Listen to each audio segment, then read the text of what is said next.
학교 폭력. 이성남은 초등학교 때 학교 폭력을 당했다. OX.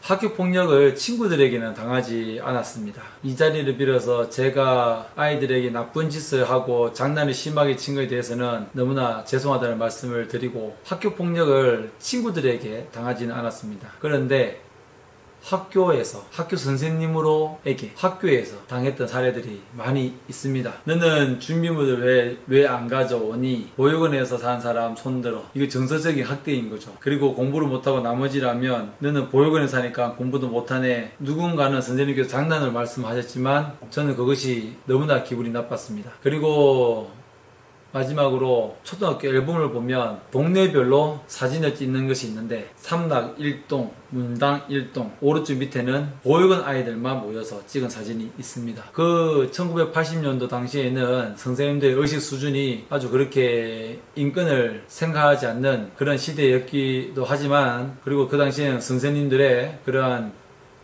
교권이, 선생님들에 대한 존경심이 너무나 컸기 때문에 감히 선생님들에게 반항할 수 없는 그러한 상황에서 저희 보육원 아이들은 한 곳에 여러 명이 모여서 학교 마을이라는 이름으로 사진을 찍었습니다. 앨범에 보면 삼락 1동, 문당 1동, 오른쪽 밑에는 학교 마을입니다.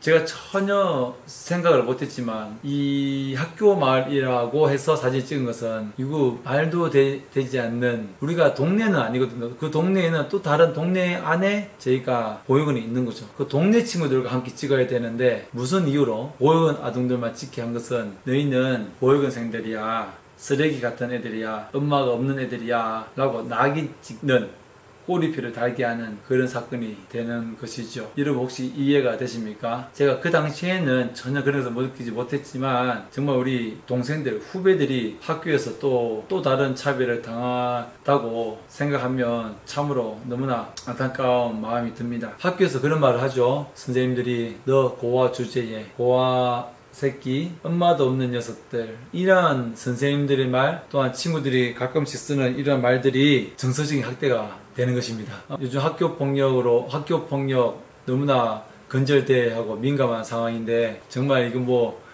그때 이야기, 제가 30년 전의 이야기를 여러분에게 하는 것은 또 다른 이런 일이 반복되지 않도록, 그리고 정서적인 학대를 당한 이것이 정서적인 학대인 것을 모르는 이런 보육원생들에게 이것을 알려주기 위함이고, 또한 우리가 고아에 대해서 잘못 생각하고 있다면 이 모든 것들을 올바르게 생각할 수 있도록 그 인식을 바꾸기 위해서 여러분들에게 말을 하는 것입니다. 우리가 좀 더 이제는 편견을 가지지 않는 그런 사람들이 돼야 되지 않겠습니까? 이뿐만 아니라 수많은 사례를 통해서 보육원생들이 아픔을 겪고 자기도 모르게 자존감이 떨어지는 그런 일들로 인해서 힘들 때 다시 일어서지 못하는, 회복 탄력성이 떨어지는 그러한 것들을 느낄 수가 있는 것입니다. 일반 가정에서 성장했다면 여러분들이 살아왔던 것으로 보육원을 평가하지 마시고, 다 이해할 수는 없지만 이해하려고 하는 그 노력 가운데 정말 위기의 청소년들이나 그리고 보육원에서 성장한 이 친구들이 그러한 차별과 나쁜 부정적인 인식으로 인해서 어려움을 겪지 않도록 우리 모두가 한 번쯤 생각해 보면 좋겠습니다. 무엇보다도 제가 졸업 앨범에 학교 마을로 모여서 찍었던 이것이 정서적인 학대이다 라고 생각하는 데서 여러분이 부정할 수도 있지만, 저는 이것을 너무나 제가 확대 해석해서 말하는 것이 아니라, 이러한 사소한 일들이 전국에 퍼져 있는 보호 아동들이 이러한 일이 다시는 일어나지 않도록 경각심을 주는 차원에서 말씀을 드리는 것입니다. 이해해 주셔서 감사합니다.